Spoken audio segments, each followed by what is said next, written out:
નમો દ્વૈ સૌહરિહંતાણમ નમો દ્વૈ સૌહરિદાનમ નમો દ્વૈ સૌહાયર્યામ નમો દ્વૈ સૌજ્યાયામ નમો દ્વૈ સૌત્રિકાળવતી સાવનમ ઓંકારમિંદુ સંયુક્ત નિત્યમ ધ્યાયંતિ યોગિન કામદમોક્ષદો ચૈ ઓંકારાય નમો નમઃ મંગલમ ભગવાન મંગલમ કુટુંબે મંગલમ કુંડાર્યો જૈન્દ્રમોષ મંગલમ નમઃ સમયસ્થાનાય સ્વાનુભૂત્યા ચકાસ્તે ચિત્તવાય ભવાય સર્વવા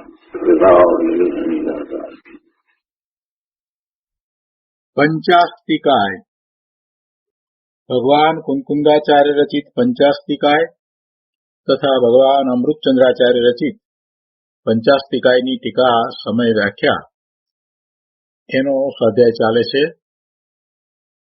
એમાં 41મી ગાથાનો સ્વાધ્યાય આપણે કરી રહ્યા છીએ.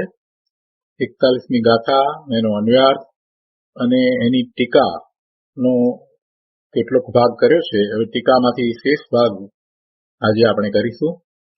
સાથે સાથે આપણે તત્વાર્થ સૂત્રમાંથી પણ કેટલીક વાત કરી રહ્યા છીએ. તો પંચાસ્તિકાયમાં ટીકાની અંદર અહીંયા એમ કહે છે કે આ દર્શન ઉપયોગના ભેદોના નામ અને સ્વરૂપનું કથન છે. એટલે નામ તો બરાબર 5 નામ આવ્યા અને પછી સ્વરૂપનું કથન કર્યું. એ સ્વરૂપના કથનની અંદર ઘણું સમજવાનું છે અને એમાં ઘણી પ્રયોજનભૂત વાત એમાં આવી. તો એમાંથી આપણે આ ગાથાની અંદર કેટલીક વાત લીધી છે, કેટલીક વાત બાકી રહી છે, તે આપણે કરી રહ્યા છીએ. આપણે મતિ જ્ઞાનની વાત કરી, શ્રુત જ્ઞાનની વાત કરી, અવધિ જ્ઞાનની પણ વાત કરી અને મનોપર્ય જ્ઞાનની વાત આવી. તો એ વિશે આપણે આગળ સ્વાધ્યાય કરીએ છીએ. પાના નંબર 75 ઉપર પંચાસ્તિકાયની અંદર પાના નંબર 75 ઉપર અહીંયા કહે છે કે આ આત્મા મનોપર્ય જ્ઞાનાવરણનો ક્ષયોક્ષમ હોતા પર મનોગત બીજાના મનમાં રહેલું, એટલે પર મનોગત મૂર્ત વસ્તુને જે પ્રત્યક્ષપણે જાણે છે તે મનોપર્ય જ્ઞાન છે. અને એના 2 ભેદ કયા? ઋજુમતી અને વિપુલમતી એવા 2 ભેદો વડે મનોપર્ય જ્ઞાન 2 પ્રકારનું છે.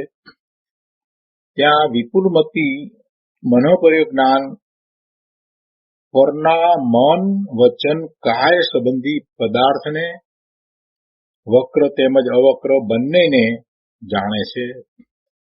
અને ઋજુમતી મનોપર્ય જ્ઞાન તો ઋજુને એટલે અવક્રને જ જાણે છે. નિર્વિકાર આત્માની ઉપલબ્ધિ અને ભાવના સહિત ચરમ દેહી મુનિઓને વિપુલમતી મનોપર્ય જ્ઞાન હોય છે. જો શબ્દ ઉપરથી જ આપણને ખ્યાલ આવે વિપુલમતી અને ઋજુમતી. વિપુલમતી, વિપુલ જેને કોઈ સીમા ન હોય એવું વિપુલ, એટલે એવું વિપુલ મનોપર્ય જ્ઞાન. તો ચરમદેહી એટલે કે જેને આ હવે ભવ કરવાનો નથી, આ છેલ્લો દેહ છે, એવા આ ભવે મોક્ષે જવા વાળા ભાવલિંગી મુનિ એમને જ હોય છે. આ બંને મનોપર્ય જ્ઞાનો વિતરાગ આત્મતત્વના સમ્યક શ્રદ્ધાન જ્ઞાન અનુષ્ઠાનની ભાવના સહિત 15 પ્રમાદ રહિત અપ્રમત મુનિને ઉપયોગમાં વિશુદ્ધ પરિણામમાં ઉત્પન્ન થાય છે. અહીં મનોપર્ય જ્ઞાનના ઉત્પાદ કાળે જ અપ્રમતપણાનો નિયમ છે, પછી પ્રમતપણામાં પણ તે સંભવે છે. આ જ્યારે ઉત્પન્ન થાય છે ત્યારે તો અપ્રમતપણું છે, એટલે કે 7મું ગુણસ્થાન હોય છે. મુનિને આવું વિપુલમતી મનોપર્ય જ્ઞાન જ્યારે ઉત્પન્ન થાય છે તો એમને નિર્વિકલ્પ ધ્યાનમાં એવું જ્ઞાન થાય છે. એ વાત અહીંયા લીધી છે કે મુનિને એ વિશુદ્ધ પરિણામ છે અને એ વિશુદ્ધ પરિણામ રૂપે આવું વિપુલમતી મનોપર્ય જ્ઞાન ઉત્પન્ન થાય છે. તો એ અપ્રમતપણાનો નિયમ છે, એટલે કે એ વખતે એમને 7મું ગુણસ્થાન હોય છે, અપ્રમત્ત છે, અને પછી પ્રમત્તપણામાં પણ તે સંભવે છે. એવું ઉત્પન્ન થયું છે અને પછી પ્રમત્તપણામાં પણ આવું મનોપર્ય વિપુલમતી મનોપર્ય જ્ઞાન રહે છે. હવે આ સંબંધી થોડીક વાત આપણે તત્વાર્થ સૂત્રમાંથી લઈએ. મોક્ષ શાસ્ત્ર તત્વાર્થ સૂત્ર, ઉમા સ્વાતીજી ભગવાનનું તત્વાર્થ સૂત્ર. તો એમાંથી થોડીક વાત લઈએ મનોપર્ય જ્ઞાન સંબંધી. મોક્ષ શાસ્ત્રની અંદર પાના નંબર 70 અને કોમ્પ્યુટરમાં ગો ટુ પેજ નંબર 128. મોક્ષ શાસ્ત્ર એટલે તત્વાર્થ સૂત્ર ઉમા સ્વાતીજી ભગવાનનું. એમાં રામજીભાઈની ટીકા જે સોનગઢથી પ્રસિદ્ધ થઈ છે તે જ આપણે લઈએ છીએ. તો એની અંદર મોક્ષ શાસ્ત્રની અંદર પાના નંબર 70, કોમ્પ્યુટરમાં ગો ટુ પેજ નંબર 128 અને અહીંયા પહેલા અધિકારનો 23મું સૂત્ર છે. પહેલા અધિકારનું રુજુ વિપુલમતી મનોપર્યાય જ્ઞાનના ભેદ. એનો અર્થ છે કે મનોપર્ય જ્ઞાન રુજુમતી અને વિપુલમતી એવા 2 પ્રકારનું છે. મનોપર્ય જ્ઞાનની વ્યાખ્યા આપણે ગઈકાલે તત્વાર્થ સૂત્રમાંથી કરી છે, એટલે એ વાત અહીંયા નથી. અહીંયા ભેદની વાત લીધી છે. તો તત્વાર્થ સૂત્રમાં કહે છે કે મનોપર્ય જ્ઞાન રુજુમતી અને વિપુલમતી એવા 2 પ્રકારનું છે. અને એમાં ટીકામાં કહે છે કે મનોપર્ય જ્ઞાનની વ્યાખ્યા 9મા સૂત્રની ટીકામાં આપી છે. એ આપણે શરૂઆતમાં જ કરી ગયા. ત્યાં બધા જ જ્ઞાનની વ્યાખ્યા 9મા સૂત્રમાં આવી ગઈ. પહેલા અધિકારના 9મા સૂત્રમાં એ વાત આવી ગઈ છે. અહીંયા 23મા સૂત્રની અંદર મનોપર્ય જ્ઞાનના ભેદની વાત ચાલે છે. તો કહે છે કે બીજાના મનોગત મનમાં રહેલા મૂર્તિક દ્રવ્યોને તે મનની સાથે જે પ્રત્યક્ષ જાણે તે મનોપર્ય જ્ઞાન છે. ફરીથી વ્યાખ્યાને અહીંયા સ્પષ્ટ કરી છે કે બીજાના મનોગત એટલે મનમાં રહેલા મૂર્તિક દ્રવ્યોને તે મનની સાથે જે પ્રત્યક્ષ જાણે છે. પ્રત્યક્ષ જાણે છે કોણ? આ કે જેને મનોપર્ય જ્ઞાન થયું છે તે પ્રત્યક્ષ જાણે છે. કેમ પ્રત્યક્ષ જાણે છે? કેમ કે એને પોતાના ઇન્દ્રિય કે મન દ્વારા મનોપર્ય જ્ઞાન નથી. એને મનોપર્ય જ્ઞાન થયું છે જેને એવા ભાવલિંગી મુનિ એ કઈ પોતે પોતાના મન કે ઇન્દ્રિયો દ્વારા આવું મનોપર્ય જ્ઞાન કરતા નથી. એટલે જ્ઞાનને પણ પ્રત્યક્ષ કહ્યું છે. અવધિ જ્ઞાનને પણ એ અપેક્ષાથી પ્રત્યક્ષ કહેવામાં આવ્યું છે. કેમ કે અવધિ જ્ઞાન પણ કઈ ઇન્દ્રિયો દ્વારા કે મન દ્વારા થતું નથી. તો અવધિ જ્ઞાન અને મનોપર્ય જ્ઞાનને એ અપેક્ષાથી પ્રત્યક્ષ કહેવામાં આવ્યું છે. હવે અવધિ જ્ઞાનની અંદર જે જાણે છે એ તો એ રૂપી પદાર્થોને જાણે છે, સીમામાં રહીને જાણે છે, એ વાત આવી. પણ અહીંયા તો બીજાના મનમાં રહેલા, સામા જીવના મનમાં રહેલા મૂર્તિક દ્રવ્યોને તે મનની સાથે જે પ્રત્યક્ષ જાણે છે તે મનોપર્ય જ્ઞાન છે. બીજી વાત છે કે દ્રવ્ય અપેક્ષાએ મનોપર્ય જ્ઞાનનો વિષય જગન્ય રૂપથી એક સમયમાં થતા ઔદારિક શરીરના નિજરારૂપ દ્રવ્ય સુધી જાણી શકે. મનોપર્ય જ્ઞાનનો વિષય શું હોઈ શકે, કેટલું જાણી શકે? તો કહે છે કે ઓછામાં ઓછું જગન્ય રૂપથી એક સમયમાં થતા ઔદારિક શરીરના નિજરારૂપ દ્રવ્ય સુધી જાણી શકે. એટલે ઔદારિક શરીર, અહીંયા પહેલી જ વાત એ તો લઈ લીધી કે જે જાણે છે એ તો મૂર્તિક દ્રવ્યોને, મનમાં રહેલા મૂર્તિક દ્રવ્યોને જાણે છે. એટલે સામા જીવના મનમાં રહેલા એ મૂર્તિક દ્રવ્યોને જાણે છે, એના સંબંધમાં રહેલ મૂર્તિક દ્રવ્યોને જાણે છે. તો એક સમયની અંદર ઔદારિક શરીરના નિજરા રૂપ દ્રવ્ય સુધી જાણી શકે. એટલે કે એ શરીરની અંદર, શરીર જે છે તે મૂર્તિક છે, પૂતગળ છે.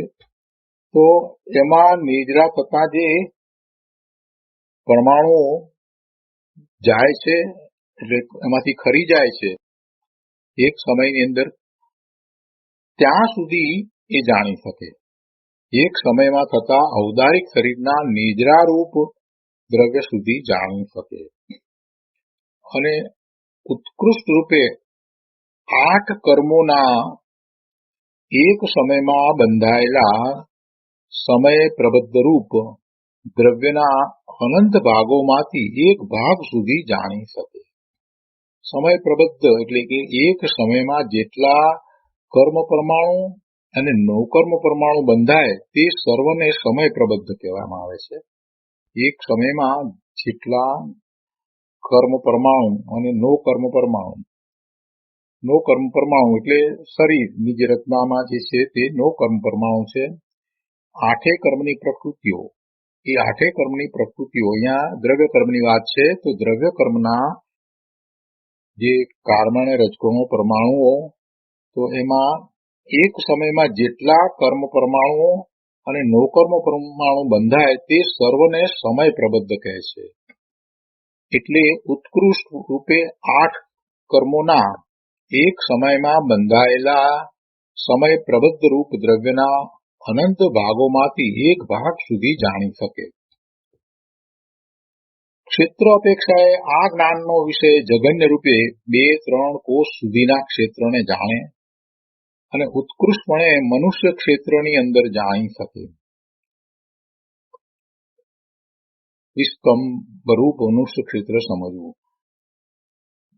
મનુષ્ય ક્ષેત્ર જ્યાં છે ત્યાં ઉત્કૃષ્ટપણે એ જાણી શકે અને ઓછામાં ઓછું 2-3 કોષ સુધીના ક્ષેત્રને જાણે. આ ક્ષેત્ર અપેક્ષાએ કહ્યું.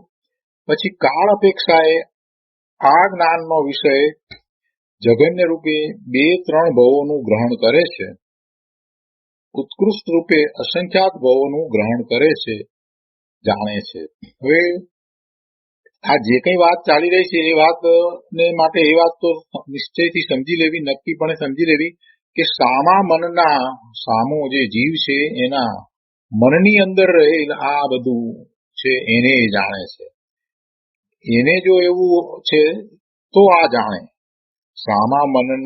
સામા જીવના મનની વાતને જાણે છે. એટલે એ અપેક્ષાએ પેલાને આ હોય તો આ જાણે. અને ભાવ અપેક્ષાએ આ જ્ઞાનનો વિષય દ્રવ્ય પ્રમાણમાં કહેલા દ્રવ્યોની શક્તિને, ભાવને જાણે છે. દ્રવ્ય પ્રમાણમાં કહેલા દ્રવ્યોની શક્તિને, ભાવને જાણે છે. આ ધવલામાંથી વાત લીધી છે. આ જ્ઞાન થવામાં એટલે આ મનોપર્ય જ્ઞાન થવામાં મન અપેક્ષા માત્ર, નિમિત્ત માત્ર કારણ છે. ઉત્પત્તિનું તે કારણ નથી. આ જ્ઞાનની ઉત્પત્તિ આત્માની શુદ્ધિથી થાય છે. આ જ્ઞાન દ્વારા સ્વ તથા પર બંનેના મનના સ્થિત, આ જ્ઞાન દ્વારા સ્વ તથા પર બંનેના મનમાં સ્થિત રૂપી પદાર્થો જાણી શકાય છે.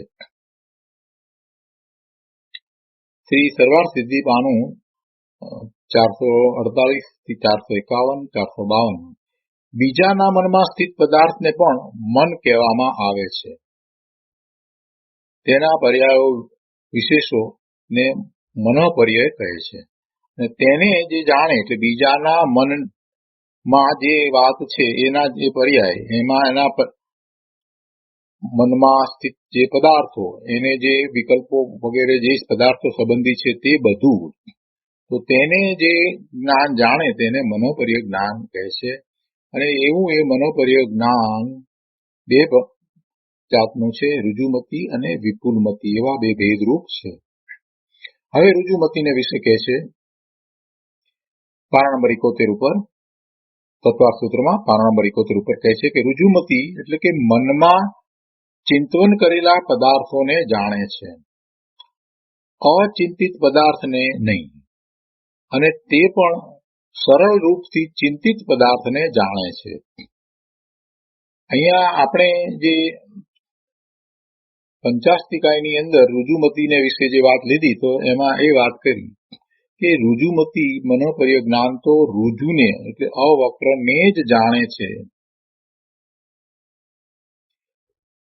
અને એનો અહીંયા આ બીજી રીતે કહીએ તો વિસ્તાર છે.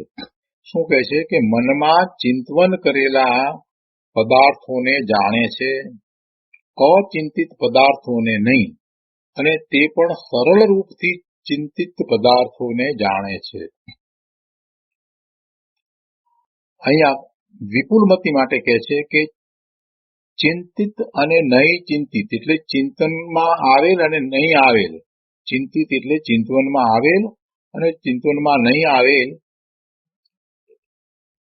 એવા પદાર્થને તથા વક્રચિંતિત અને અવક્રચિંતિત પદાર્થને પણ જાણે છે.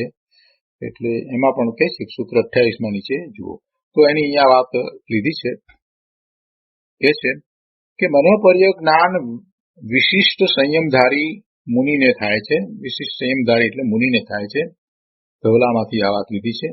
વિપુલનો અર્થ વિસ્તીર્ણ, વિશાળ, ગંભીર થાય છે.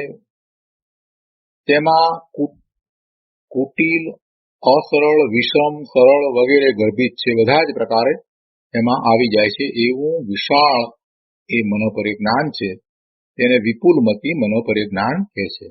તો વિપુલમતી મનોપર્ય જ્ઞાનમાં એ બધાને જાણે છે, વક્રને પણ જાણે છે, અવક્રને પણ જાણે છે, સરળને જાણે છે, વિષમને પણ જાણે છે, અસરળને જાણે છે, એ બધું એમાં આવી જાય છે. વિપુલમતી જ્ઞાનમાં ઋજુ અને વક્ર એટલે સરળ અને આડા સર્વ પ્રકારના રૂપી પદાર્થોનું જ્ઞાન થાય છે. પોતાના તથા પરના જીવિત, મરણ, સુખ, દુઃખ, લાભ, અલાભનું પણ જ્ઞાન થાય છે. વ્યક્તમન કે અવ્યક્તમનથી ચિંતવન કરેલા કે નહીં ચિંતવેલા કે આગળ જઈ જેનું ચિંતવન કરશે તેવા સર્વ પ્રકારના પદાર્થોને વિપુલમતી મનોપર્ય જ્ઞાની જાણે છે. આ પણ સરવાળ સિદ્ધિમાંથી લેવામાં આવ્યું છે. હવે એમાં કાળ અપેક્ષાએ ઋજુમતીનો વિષય કેટલો છે, ક્ષેત્ર અપેક્ષાએ એ બધું આપ્યું છે. આપણે એને જરા જોઈએ છીએ અહીંયા કે કાળ અપેક્ષાએ ઋજુમતીનો વિષય. ઋજુમતી જે જાણે છે તે વિપુલમતી જેટલું જાણતું નથી. એ જઘન્યપણે ભૂત ભવિષ્યના 2-3 ભવ પોતાના અને બીજાના જાણે અને ઉત્કૃષ્ટપણે 7-8 ભવ તે મુજબ જાણે. ક્ષેત્ર અપેક્ષાએ આ જ્ઞાન જઘન્યપણે ઓછામાં ઓછું 3 થી ઉપર અને 9 થી નીચે કોષ એટલે 3 થી વધુ અને 9 થી ઓછા એટલા કોષ અને ઉત્કૃષ્ટપણે 3 થી ઉપર અને 9 થી નીચે યોજનની અંદર જાણે છે. હવે યોજનનો અર્થ અહીંયા 2000 ગાઉ કર્યો છે અને કોષનો અર્થ અહીંયા 1 ગાઉ કર્યો છે. એટલે આટલું ક્ષેત્ર અપેક્ષાએ જાણે. કાળ અપેક્ષાએ અહીંયા વિપુલમતીનો વિષય લીધું છે કે જગન્યથી 7-8 ભવ આગલા પાછલા જાણે અને ઉત્કૃષ્ટ અસંખ્યાક ભવ આગલા પાછલા જાણે. અહીંયા ખરેખર તો ઋજુમતીની વાત ચાલે છે પણ અહીંયા વિપુલમતીનો વિષય લીધો છે. ક્ષેત્ર અપેક્ષાએ આ જ્ઞાન જગન્યપણે 3 થી ઉપર અને 9 થી નીચે યોજન પ્રમાણે જાણે ઉત્કૃષ્ટપણે મનુષ્યોત્તર પર્વતની અંદર જાણે તેથી બહાર નહીં. આ સ્થિતિમાંથી બધી સૂક્ષ્મ વાત લીધી છે. હવે એક મહત્વની વાત છે, આપણે એ પાના નંબર 72 ઉપર તત્વાસ્ત્રોમાં ઋજુમતી અને વિપુલમતીમાં અંતર શું છે તે. તો અર્થની અંદર કે છે આ 28મું સૂત્ર છે એની અંદર આ વાત લીધી છે. 28મું સૂત્ર વિશુદ્ધય પ્રતિપાતાભ્યામ તદ્વિશેષ એવું પેલા અધિકારનું 28મું સૂત્ર છે. તો એના અર્થમાં કહે છે કે પરિણામોની શુદ્ધતા અને અપ્રતિપાત અર્થાત કેવળ જ્ઞાન થયા પહેલા ન છૂટવું એ 2 વાતોથી ઋજુમતી અને વિપુલમતી જ્ઞાનમાં વિશેષતા તફાવત છે. ઋજુમતી અને વિપુલમતીમાં શું તફાવત છે એ વાત અહીંયા લીધી છે. તો કહે છે કે ઋજુમતી અને વિપુલમતી એ બંને મનોપર્ય જ્ઞાન છે. તો એ 2 પ્રકારના મનોપર્યના ભેદ સૂત્ર 23ની ટીકામાં આપ્યા છે. આ સૂત્રમાં સ્પષ્ટ જણાવે છે કે વિપુલમતી વિશુદ્ધ શુદ્ધ છે, વળી તે કદી પડી જતું નથી, પણ કેવળ જ્ઞાન થતા સુધી ચાલુ રહે છે. કેવળ જ્ઞાન થાય એટલે પછી કોઈ બીજા અન્ય જ્ઞાન રહેતા નથી, કેમ કે આ જ્ઞાનના ભેદ છે. બીજી રીતે કહીએ તો આ જ્ઞાનની એક પર્યાય છે, કે જેટલો ઉઘાડ છે એ પ્રમાણે એને નામ આપવામાં આવ્યા છે તો વાસ્તવિક જ્ઞાનના જ ભેદ અથવા તો જ્ઞાનની જ પર્યાય છે. એટલે એક વખતે એક જ જ્ઞાન અહીંયા હોય એ વાત અગાઉ આવી ગઈ. તો કેવળ જ્ઞાન હોય ત્યારે પછીથી આ બધા બાકીના જે ચાર જ્ઞાન હોય એમ હોતું નથી. તો અહીંયા કહે છે કે આ જે વિપુલમતી વિશુદ્ધ છે, વળી તે કદી પડી જતું નથી, પણ કેવળ જ્ઞાન થાય ત્યારે ચાલુ રહે એમ નહીં, પણ કેવળ જ્ઞાન થતા સુધી ચાલુ રહે છે. કેવળ જ્ઞાન થતા સુધી ચાલુ રહે છે, બહુ સ્પષ્ટ છે અહીંયા. કેવળ જ્ઞાન થયા પછીથી બીજા જ્ઞાન નો કોઈ અર્થ રહેતો નથી. પૂર્ણ જ્ઞાન પ્રગટ થાય છે પૂર્ણપણે, પછી બીજા બધા જે જ્ઞાન છે એની વાત પછી રહેતી નથી. ઋજુમતી જ્ઞાન તો થઈને છૂટી પણ જાય. પેલું વિપુલમતી જ્ઞાન જે થાય છે એ કદી પડી જતું નથી, થઈને છૂટી જાય એમ નથી થતું. જ્યારે ઋજુમતી જ્ઞાન તો થઈને છૂટી પણ જાય.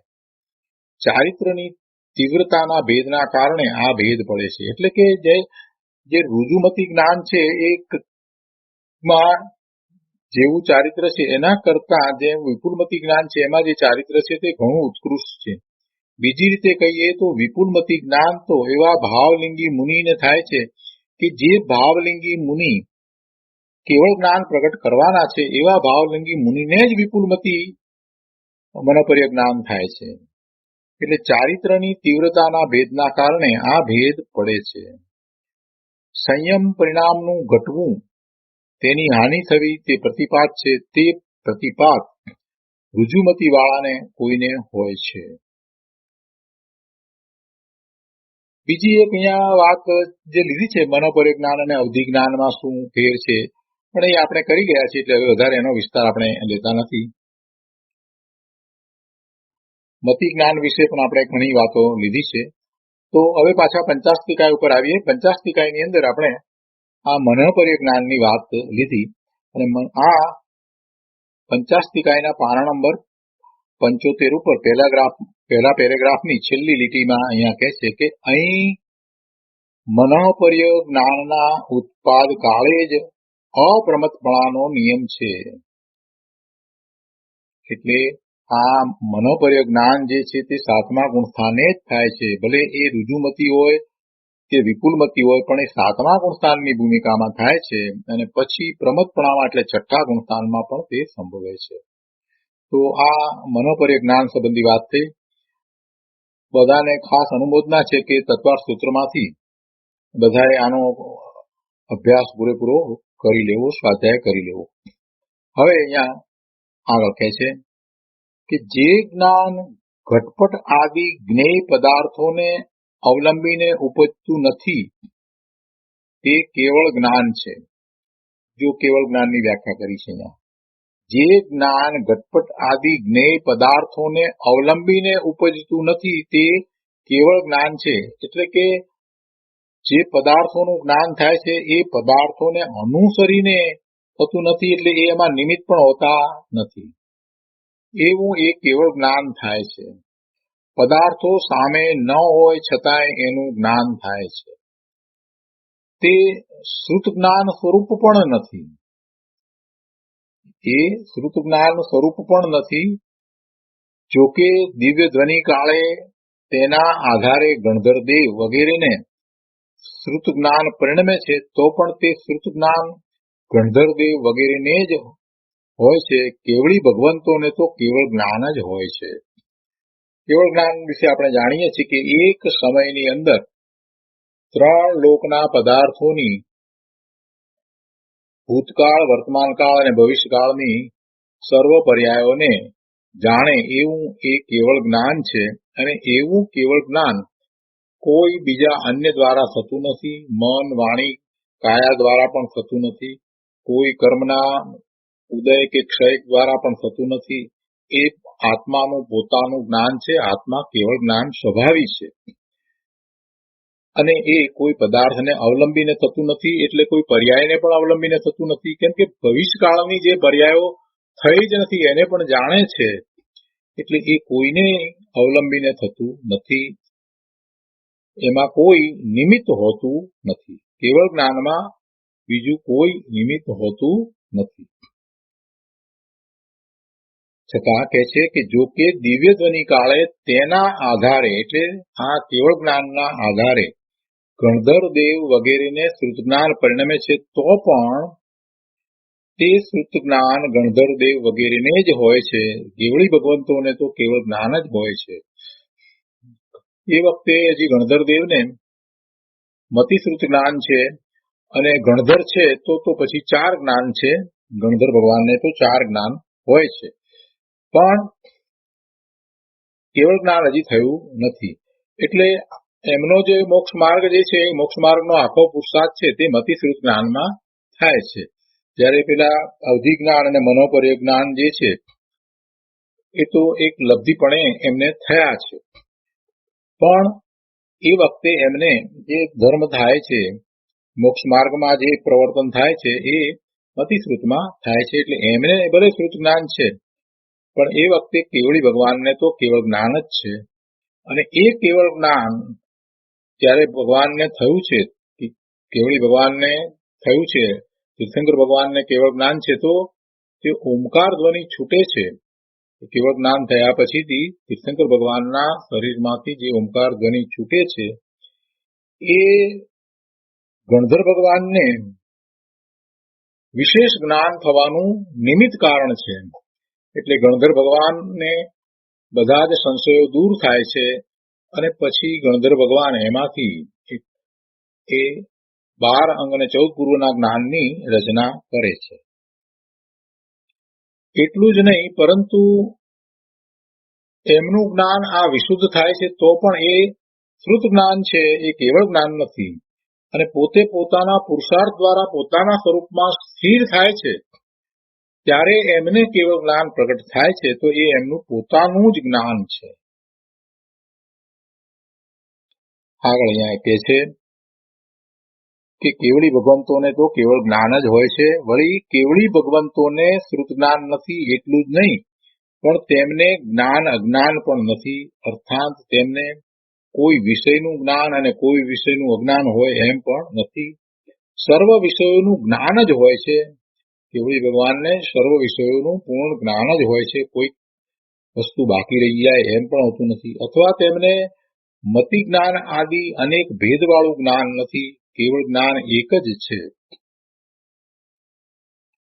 તો હવે આગળ કહે છે કે અહીં જે 5 જ્ઞાનો વર્ણવવામાં આવ્યા તે વ્યવહારથી વર્ણવવામાં આવ્યા છે. નિશ્ચયથી તો વાદળા વિનાના સૂર્યની માફક આત્મા અખંડ એક જ્ઞાન પ્રતિભા સમય છે. નિશ્ચયથી તો વાદળા વિનાના સૂર્યની માફક આત્મા અખંડ એક જ્ઞાન પ્રતિભા સમય જ છે. તો આ જ્ઞાનની વાત કરી એટલે સમ્યક જ્ઞાનની વાત કરી. હવે અજ્ઞાનની વાત કરવી છે. 3 પ્રકારના કુમતી જ્ઞાનની જે વાત કરી એની વાત કરવી છે. તો કહે છે કે હવે અજ્ઞાનત્રય વિશે કહેવામાં આવે છે. અજ્ઞાનત્રય એટલે 3 પ્રકારે જે અજ્ઞાન, કુમતી, કુશ્રુત અને કુ અવધિ અથવા તો વિભંગ જ્ઞાન. તો એને વિશે અહીંયા અમૃતચંદ્રાચાર્ય ભગવાન કહે છે કે મિથ્યાત્વ દ્વારા અર્થાત ભાવ આવરણ દ્વારા, મિથ્યાત્વ દ્વારા અર્થાત ભાવ આવરણ દ્વારા, શાંતિથી સમજવું પ્રભુ, જડ કર્મોનું આવરણ ખરેખર જીવને છે જ નહીં. કેમ કે જડ કર્મો એ તો આખું દ્રવ્ય જ જુદું છે. દ્રવ્ય કર્મ એ દ્રવ્ય જ જુદું છે. દ્રવ્ય અપેક્ષા એ તો કારમણ રજકણોનો સ્કંદ છે.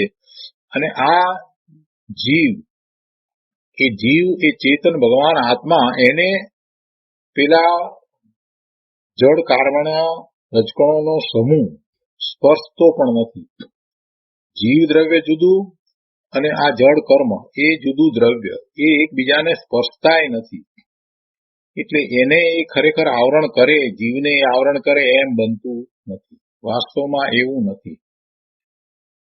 એટલે અહીંયા કહે છે કે જ્યારે એમ કહેવામાં આવ્યું કે આ ત્રણેય જ્ઞાનો જે છે તે મિથ્યાત્વ સહિત છે, તો એની સ્પષ્ટ વ્યાખ્યા કરી કે મિથ્યાત્વ દ્વારા અર્થાંત ભાવ આવરણ દ્વારા, પેલા જળ આવરણની વાત નથી. જળ આવરણ જે છે એ તો દ્રવ્ય જ જુદું, એ આ દ્રવ્યને, આ ચેતન દ્રવ્યો આત્મા એને આવરણ કરે એમ ન હોય. એટલા માટે કહે છે કે મિથ્યાત્વ દ્વારા જયારે વાત કરી, મિથ્યાત્વ સહિત જયારે વાત કરી, તો પછી એમાં મિથ્યાત્વની વાત જે છે એ તો ભાવ આવરણ, એ મિથ્યાત્વનું ભાવ આવરણ છે, જળ આવરણની વાત નથી. જળ આવરણ કાંઈ કરે નહીં. તો કહે છે કે મિથ્યાત્વ દ્વારા અર્થાંત ભાવ આવરણ દ્વારા અજ્ઞાન એટલે કુમતિ જ્ઞાન, કુશ્રુત જ્ઞાન તથા વિભંગ જ્ઞાન અને અવિરતિ ભાવ હોય છે. મિથ્યાત્વને કારણે અવિરતિ ભાવ પણ હોય છે. તથા જ્ઞેયને અવલંબતા એટલે જ્ઞેય સંબંધી વિચાર અથવા જ્ઞાન કરતા, એમ જ્ઞેયને અવલંબતા તે કાળે દુઃનય અને દુઃપ્રમાણ હોય છે. પ્રમાણ જ્ઞાન અને કોઈ એક અપેક્ષા કરવામાં આવતું જ્ઞાન એટલે નયનું જ્ઞાન, તો એ પણ અહીંયા કેવા કહે છે? દુઃનય અને દુઃપ્રમાણ. તે કાળે જ્યારે આ મિથ્યાત્વ સહિત છે, ત્યારે જ્ઞેયને અવલંબતા એટલે કે જ્ઞેય સંબંધી વિચાર કરતા, એમાં આગળ વધતા, એવું જ્ઞાન કરતા તે કાળે જે નય છે એ પણ દુઃનય અને પ્રમાણ જ્ઞાન કહીએ તો એ પણ દુઃપ્રમાણ હોય છે. મિથ્યા દર્શનના સદભાવમાં વર્તતું મતિ જ્ઞાન તે કુમતિ જ્ઞાન છે. મિથ્યાત્વ સહિત જે વર્તતું મતિ જ્ઞાન તે કુમતિ જ્ઞાન છે. એ જ રીતે મિથ્યાત્વ સહિત એટલે કે મિથ્યા દર્શનના સદભાવમાં વર્તતું જે શ્રુત જ્ઞાન છે તે કુશ્રુત જ્ઞાન છે, અને જે અવધિ જ્ઞાન મિથ્યાત્વ સહિત છે તે વિભંગ જ્ઞાન છે અથવા તો કુઅવધિ જ્ઞાન છે. એટલે તેના સદભાવમાં આવા મિથ્યાત્વ સહિતના આવા કુજ્ઞાનો, મતિ, શ્રુત કે અવધિ, જે ત્રણેય કુજ્ઞાન છે અથવા તો અજ્ઞાનપ્રય છે, તો તેના સદભાવમાં વર્તતા નયો તે દુઃનયો છે અને પ્રમાણ તે દુઃપ્રમાણ છે. માટે એમ ભાવાર્થ સમજવો કે નિર્વિકાર શુદ્ધ આત્માની અનુભૂતિ સ્વરૂપ નિશ્ચય સમ્યક્ત્વ ઉપાદેય છે. આ બધી વાત દ્વારા એ સમજાવ્યું કે ભાઈ મિથ્યાત્વ સહિત જે છે એ ઉપાદેય નથી. મતિ જ્ઞાનમાં પણ એ વાત આવી, શ્રુત જ્ઞાનમાં પણ વાત આવી અને અવધિ જ્ઞાનને માટે પણ એ વાત આવી. એટલે કે છે કે નિર્વિકાર શુદ્ધ આત્માની અનુભૂતિ સ્વરૂપ નિશ્ચય સમ્યક્ત્વ ઉપાદેય છે. આ પ્રમાણે જ્ઞાન ઉપયોગનું વર્ણન કરવામાં આવ્યું. અહીંયા 41મી ગાથા પૂરી થઈ. હવે આ ગાથા ઉપર પૂજ્ય ગુરુદેવ કાનજી સ્વામીએ ખૂબ જ પ્રયોજનભૂત વાત જે સમજાવી છે તે લઈએ છીએ. પ્રવચન પ્રસાદ ભાગ પહેલો, પાના નંબર 213. 20 સંવત 2478 ફાગણ સુદ આઠમ મંગળવારના દિવસનું આ પ્રવચન છે. ગુરુદેવ કહે છે કે 40મી ગાથા પૂરી થઈ. હવે અહીંયા 41મી ગાથામાં જ્ઞાન ઉપયોગના ભેદ બતાવે છે. મતિ, શ્રુત, અવધિ, મનપર્ય અને કેવળ એમ 5 પ્રકાર સમ્યક જ્ઞાનના જાણવા અને કુમતિ, કુશ્રુત, વિભંગ એમ 3 પ્રકાર અજ્ઞાનના જાણવા, એમ કુલ 8 ભેદો જાણવા. મતિ જ્ઞાન તત્વાર્થ સૂત્રમાં કહે છે કે ઇન્દ્રિય અને મનના અવલંબને મતિ જ્ઞાન થાય છે. તે નિમિત્તની ઉપસ્થિતિ બતાવવા કહેલ છે. ઇન્દ્રિય દ્વારા અને મન દ્વારા અથવા તો ઇન્દ્રિય અને મનને અવલંબીને મતિ જ્ઞાન થાય છે એમ જયારે કહ્યું છે, તો ગુરુદેવ અહીંયા સ્પષ્ટતા કરે છે કે એમાં નિમિત્ત છે એવું બતાવવા માટે એમ કહેલ છે. વાસ્તવમાં જ્ઞાન ઇન્દ્રિયોથી થતું નથી. જ્ઞાન તો આત્માનો સ્વભાવ છે. ગુરુદેવ કહે છે કે ભાઈ તત્વાર સૂત્રમાં કહે છે કે ઇન્દ્રિય અને મનના અવલંબને મતિ જ્ઞાન થાય છે. તો એવું કેમ કહ્યું છે? તો કે તે નિમિત્તની ઉપસ્થિતિ બતાવવા માટે કહેલું છે કે જ્યારે મતિ જ્ઞાન થાય છે ત્યારે આ ઇન્દ્રિય અને મનનું અવલંબન હોય છે, એવું નિમિત્ત હોય છે. પણ કઈ ઇન્દ્રિયો કે મન એને જ્ઞાન કરાવતા નથી.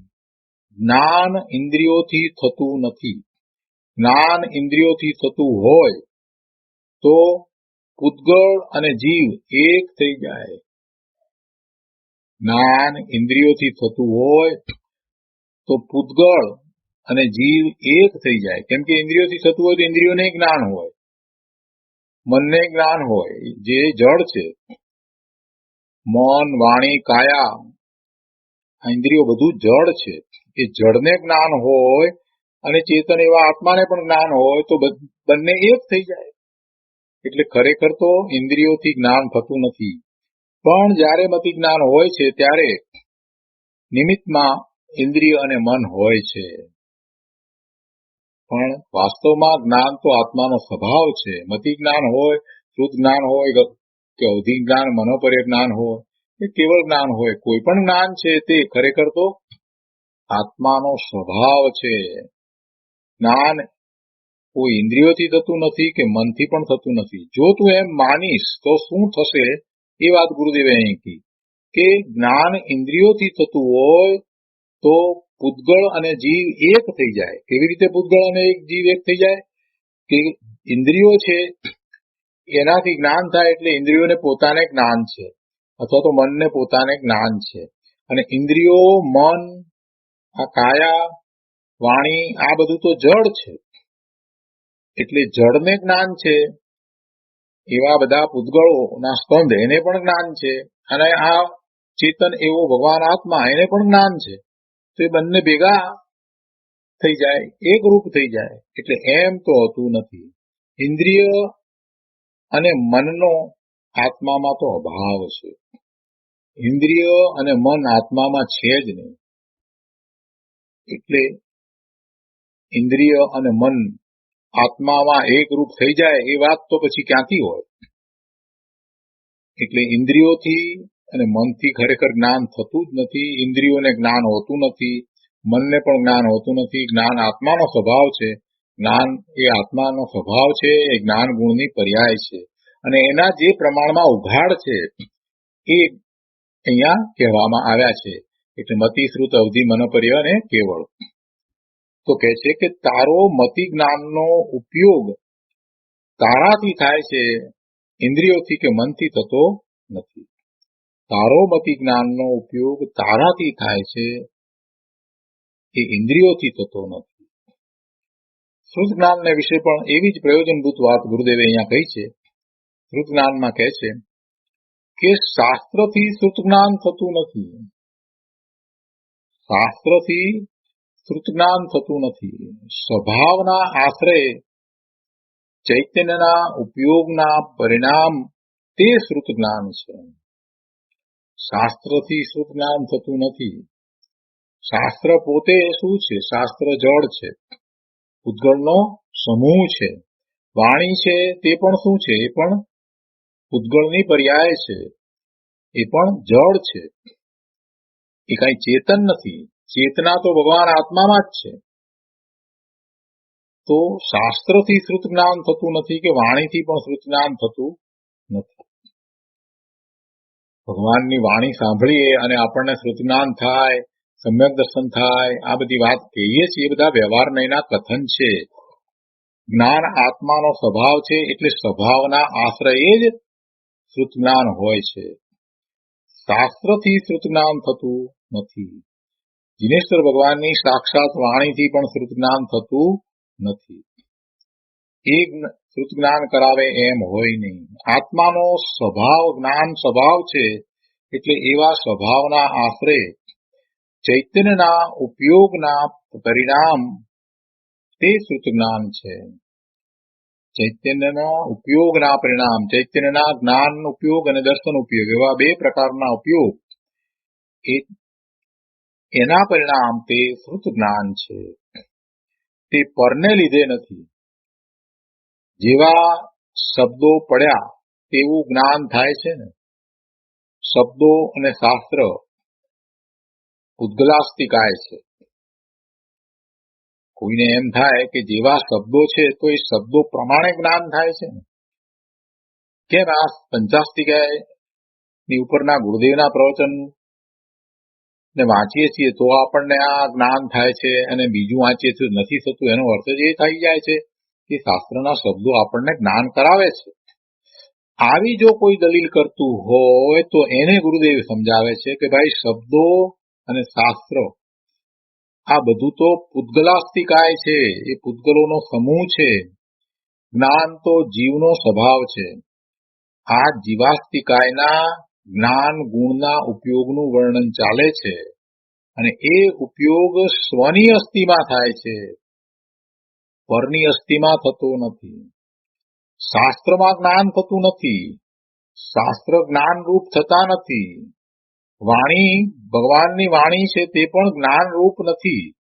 એ પૂતગલાસ્તિકાય છે. એ પૂતગલાસ્તિકાય છે. એ પોતે જ્ઞાન કરતી નથી.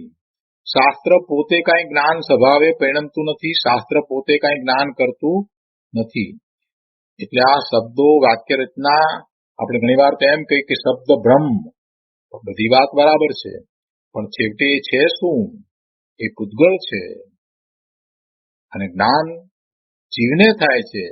એટલે જીવાસ્તિકાયની પર્યાયમાં એના અસ્તિત્વમાં એને આવી જ્ઞાનની પર્યાય થાય છે. કેમ કે એનામાં જ્ઞાન ગુણ છે અને એ જ્ઞાન ગુણનું જે પરિણમન થાય છે તો એ જ્ઞાનની પર્યાય છે.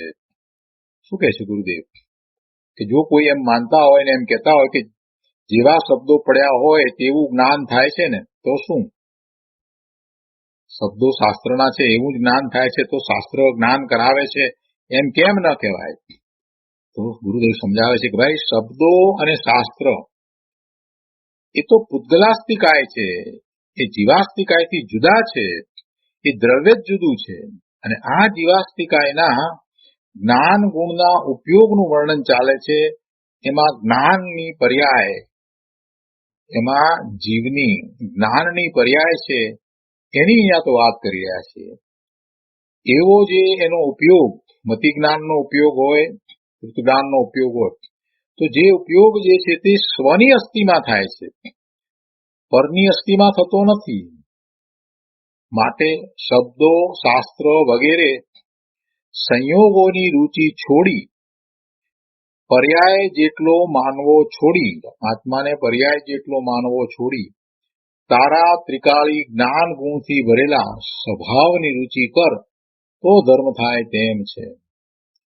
મુદ્દાની વાત ગુરુદેવે અહીંયા પાછી કરી દીધી કે ભાઈ આ શાસ્ત્રોનો તને સંયોગ થયો છે તો તારા એવા પૂર્વના કર્મ હતા એનો ઉદય આવ્યો છે, તો માટે તને આવા ઉત્કૃષ્ટ શાસ્ત્રનો સંયોગ થયો છે. એટલે એવા સંયોગ જે છે તો એનો વિયોગ પણ થાય જ છે, કેમ કે એ તો સંયોગે કરીને છે. અને એ શાસ્ત્રનો સંયોગ થયો છે તો હવે તું એ શાસ્ત્રના નિમિત્તે જ્ઞાન પ્રાપ્ત કરે છે, પણ જ્ઞાન તારો સ્વભાવ છે એને બરાબર સમજ અને એવા તારા જ્ઞાન સ્વભાવની રુચિ કર. કે છે કે માટે શબ્દો શાસ્ત્રો વગેરે સંયોગોની રુચિ છોડ. સંયોગોની રુચિ છોડી અને તું પોતે આ વર્તમાન પર્યાય જેવડો છે એમ માનવાનું પણ છોડીને તું ત્રિકાળી શુદ્ધ ભગવાન આત્મા પરમાત્મા સ્વરૂપ છો એવો નિર્ણય કરી અને તારા ત્રિકાળી જ્ઞાન ગુણથી ભરેલા સ્વભાવની રુચિ કર તો ધર્મ થાય. પોતે પૂર્ણ છે, પરિપૂર્ણ છે, પોતે જ્ઞાન સ્વભાવી ભગવાન આત્મા છે એવા પોતાના ત્રિકાળ શુદ્ધ સ્વભાવની રુચિ, એનો આશ્રય એ જ ધર્મનું કારણ છે.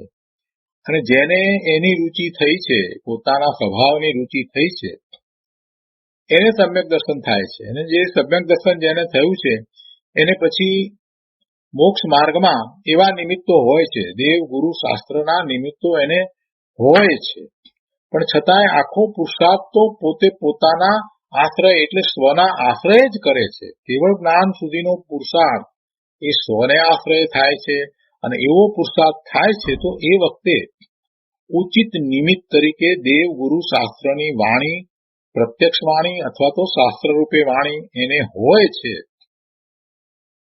એટલે કહે છે કે તારી રુચિ તો સ્વભાવની રુચિ જ હોવી જોઈએ, શાસ્ત્રની રુચિ નહીં, રુચિ સ્વભાવની. અને સ્વભાવની રુચિ જે કરે છે એને સાચા શાસ્ત્રોનો સંયોગ થાય જ છે.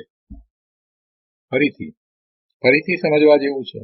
જેને સ્વભાવની રુચિ થઈ છે, જેને આત્માનું ભાન કરવું છે, કેવો છે ભગવાન આત્મા, એનું જેને ભાન કરવું છે એને એવા નિમિત્તો પ્રાપ્ત થાય છે. જગતમાં નિમિત્તોનો તોટો ક્યારેય હોતો જ નથી, એને એવા નિમિત્તો મળે જ છે.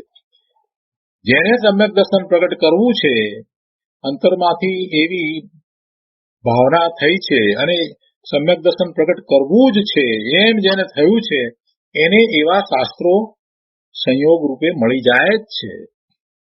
પણ જેને એવી સ્વભાવની રુચિ નથી, એને ગમે તે શાસ્ત્ર આપવામાં આવે તો પણ સમ્યક દર્શન થતું નથી.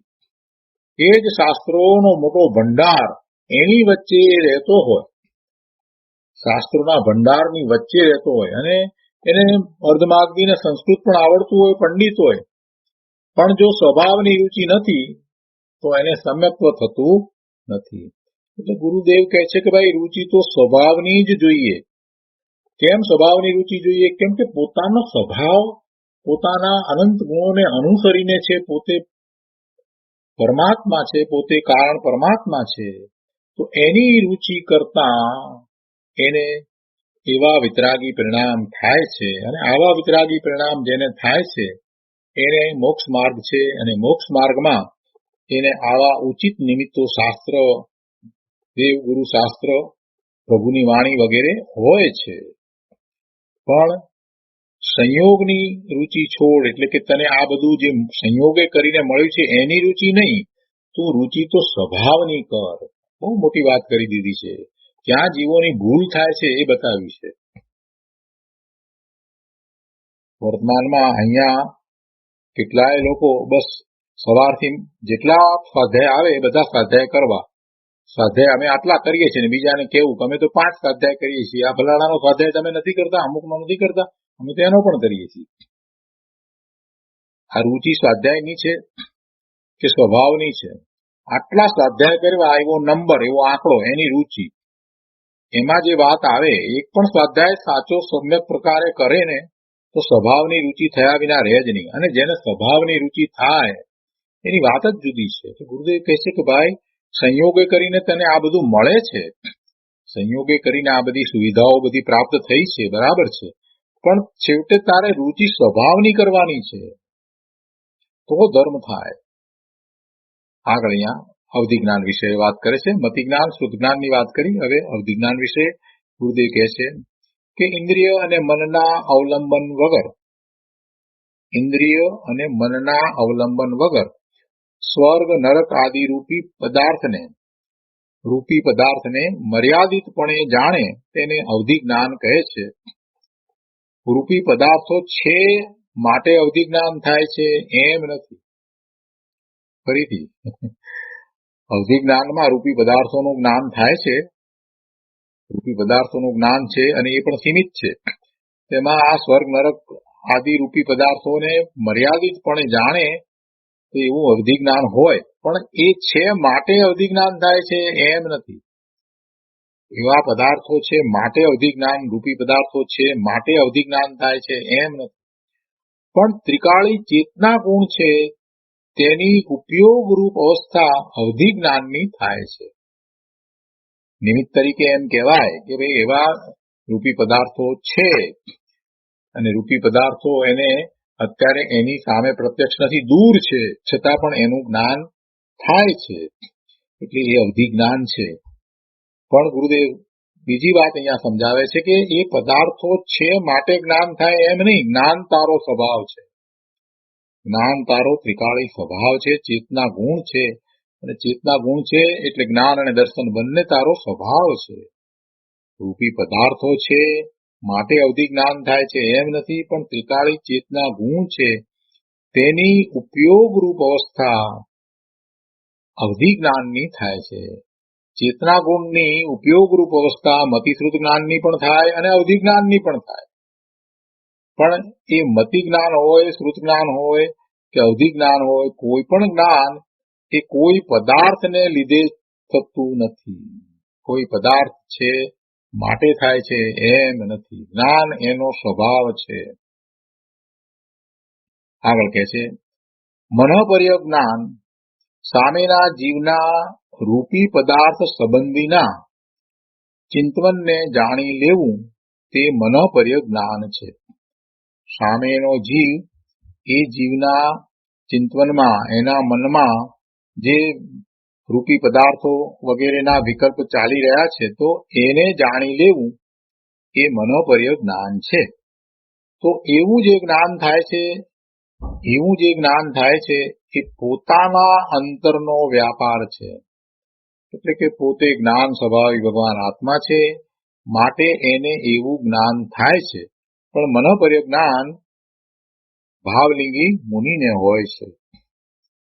કેવળ જ્ઞાનની અહીંયા વાત કરી છે. ગુરુદેવ કહે છે કે કેવળ જ્ઞાન અસંખ્ય પ્રદેશેથી, આત્માના અસંખ્ય પ્રદેશેથી સમસ્ત રૂપી અને અરૂપી પદાર્થોને એકી સાથે ત્રણેય કાળની પર્યાય સહિત જાણે તેને કેવળ જ્ઞાન કહે છે.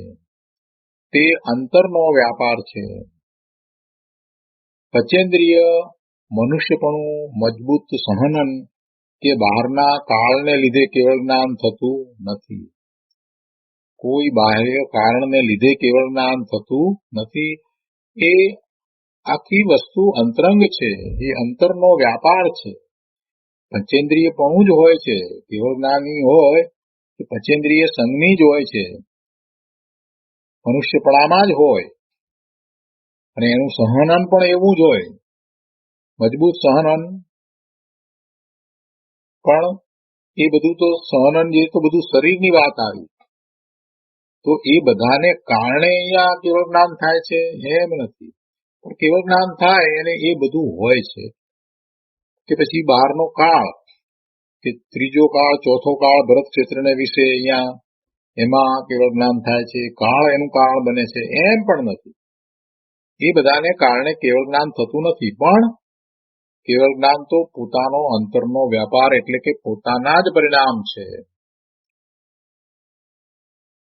અજ્ઞાની જીવો માને છે કે દેશ દેશાંતરમાં પર્યટન કરવાથી, ઘણા માણસોને મળવાથી, ઘણા પુસ્તકો કે શાસ્ત્રો વાંચવાથી જ્ઞાન પ્રગટે છે. તો તે બધો અજ્ઞાન ભાવ છે. જ્ઞાન પરથી પ્રગટતું નથી. બીજો જ્ઞાની છે એ પણ આને જ્ઞાન કરાવી શકતો નથી. આને જ્ઞાન ભાવે પરિણમાવી શકતો નથી. જો એવું હોત તો કોઈ અભવ્ય રહેત જ નહીં. જિનેશ્વર ભગવાનના સમોસરણમાં બેસીને પ્રભુની સાક્ષાત વાણી સાંભળનાર જીવ એ પણ પોતે પોતાના પુરુષાર્થ દ્વારા સ્વભાવના આશ્રય સમ્યક્ત્વ પ્રગટ કરે છે. આગળ વધીને કેવળ જ્ઞાન પ્રગટ કરે છે. પણ એમ નથી કે પ્રભુ એને એવું સમ્યક્ત્વ પ્રગટ કરાવી દે કે કેવળ જ્ઞાન કરાવી દે, એમ નથી. જો એવું થતું હોત તો કોઈ અભવ્ય રહેત જ નહીં. અભવ્ય જ્ઞાન ભાવે થતો નથી. એનો અર્થ શું થયો?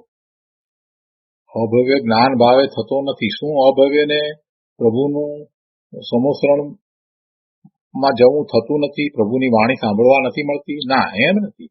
અભવ્ય પણ ઘણીવાર તો 11 અંગનું જ્ઞાન કરે છે, પણ તે છતાંય એ જ્ઞાન ભાવે પરિણમી શકતો નથી. સમ્યક જ્ઞાન એને થતું નથી. એટલે એ તો એનો જ્ઞાન તો સ્વભાવ છે.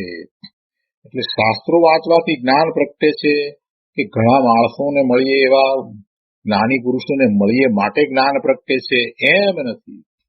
જો કોઈ જ્ઞાની પુરુષ એમ કહેતા હોય કે તમારું જ્ઞાન અમારા લીધે થયું તો સમજવું કે એ જ્ઞાની નથી, એ અજ્ઞાની છે. દરેક જીવ પોતે પોતાની જ્ઞાન ક્રિયા કરે છે. એ વખતે એને જે કંઈ સાંભળવું, વાંચવું વગેરે થાય છે એ નિમિત્ત કારણ છે, પણ જ્ઞાન જીવનો સ્વભાવ છે અને એવી જ્ઞાન ક્રિયા દરેક જીવ પોતે જ કરે છે. એ જ એનો પુરુષાર્થ છે. છતાંય કોઈ એમ માને કે કોઈકના કારણે એમને જ્ઞાન થયું તો એ બધો અજ્ઞાન ભાવ છે. પોતાના જ્ઞાનનો વેપાર પોતાથી થાય છે. પોતાના જ્ઞાનનો વેપાર બીજા અન્યથી થતો નથી. બહુ સરસ પ્રયોજનભૂત વાત ગુરુદેવે અહીંયા સમજાવી દીધી છે પ્રભુ. તો એ 5ની વાત લીધી. હવે પેલા અજ્ઞાનની વાત લે છે. કુમતિ, કુશ્રુત અને વિભંગ જ્ઞાનની વાત લે છે. ગુરુદેવ અહીંયા કહે છે કે કુમતિ જ્ઞાન તો કહે છે કે આત્માના જ્ઞાન સ્વભાવથી જ્ઞાન નહીં માનતા રાગ અને નિમિત્તથી જ્ઞાન માનવું તે કુમતિ જ્ઞાન છે. બહુ સરસ ઉદાહરણ આપી દીધું. કુમતિ જ્ઞાન કોને કહેવું? શાસ્ત્રમાં વ્યાખ્યા શું આવી કે મિથ્યાત્વ સહિત જે મતિ જ્ઞાન છે તે કુમતિ જ્ઞાન છે. વાત બરાબર છે ને? અહીંયા એમ જ કહ્યું ગુરુદેવે કે જો તું એમ માને કે આ બીજા દ્વારા જ્ઞાન થાય છે તો એ તો મિથ્યાત્વ થયું અને એ જ કુમતિ જ્ઞાન છે. શું કુમતિ જ્ઞાન થયું? કે બીજા દ્વારા પોતાના જ્ઞાન સ્વભાવથી નહીં પરંતુ બીજા દ્વારા જ્ઞાન થયું એમ માનવું, એવું જ્ઞાન એ કુમતિ જ્ઞાન થયું. કેમ કે એમાં તો મિથ્યાત્વ પડ્યું છે. શું કહે છે અહીંયા કુમતિ જ્ઞાનમાં? ગુરુદેવ કહે છે કે આત્માના જ્ઞાન સ્વભાવથી જ્ઞાન માનતો નથી. આત્માનો જ્ઞાન સ્વભાવ છે માટે જ્ઞાન થાય છે એમ નહીં માનતા રાગ અને નિમિત્તથી જ્ઞાન માનવું તે કુમતિ જ્ઞાન છે. કેટલાક કહે છે કે અજ્ઞાની ગુરુ મળ્યા માટે અમોને અજ્ઞાન થયું. કેટલાક એમ પણ કહે છે કે અમને જ્ઞાનાવરણીય કર્મનો ઉદય છે માટે અમને અજ્ઞાન વર્તે છે. એ વાત પણ એવી જ છે. તો એ વાત, બંને વાત ખોટી છે. કેટલાક કહે છે કે અજ્ઞાની ગુરુ મળ્યા માટે અમને અજ્ઞાન થયું, તો તે વાત ખોટી છે. કુદેવ કુગુરુને લીધે અજ્ઞાન થતું નથી. જેમ સુદેવ સુગુરુ સદગુરુ અને સત્શાસ્ત્રો એને લીધે જ્ઞાન થતું નથી પણ એ જ્ઞાનમાં નિમિત્ત થાય છે, તો એવી રીતે આ કુદેવ કુગુરુને લીધે અજ્ઞાન પણ થતું નથી. પોતે ઊંધું જ્ઞાન કરે છે તો એને અજ્ઞાન છે અને એમાં પેલા નિમિત્ત કારણ છે. તારે જ્ઞાન સ્વભાવે થવું નથી, તારે જ્ઞાન કરવું નથી, એટલે પછી તને તું જેવું ઈચ્છે છે એવા નિમિત્તો પ્રાપ્ત થઈ જાય છે. કુદેવ કુગુરુના જ નિમિત્તો પ્રાપ્ત થાય. તારે જ્ઞાન કરવું નથી એટલે તું જ્ઞાની પુરુષની વિરાધના કરે છે. એમની વાત સાંભળતો નથી, કાને ધરતો નથી. આ બધું તું કરે છે એ બતાવે છે કે તારે જ્ઞાન કરવું નથી, તારા જ્ઞાન સ્વભાવને તું માનતો નથી, એટલે તારે જ્ઞાન કરવું નથી. તો પછી તને નિમિત્ત કેવા મળશે? કુદેવને કુગુરુને કુશાસ્ત્રના જ નિમિત્ત મળશે. આપણે કહીએ છીએ ને કે ભાઈ દેવ ગુરુ શાસ્ત્ર ની વિરાધના કરીએ તો અનંતકાળ સુધી જ્ઞાન ન થાય, એવા સંયોગો પણ પ્રાપ્ત ન થાય. વાત સાચી જ છે. તમને એ ગમતા જ નથી.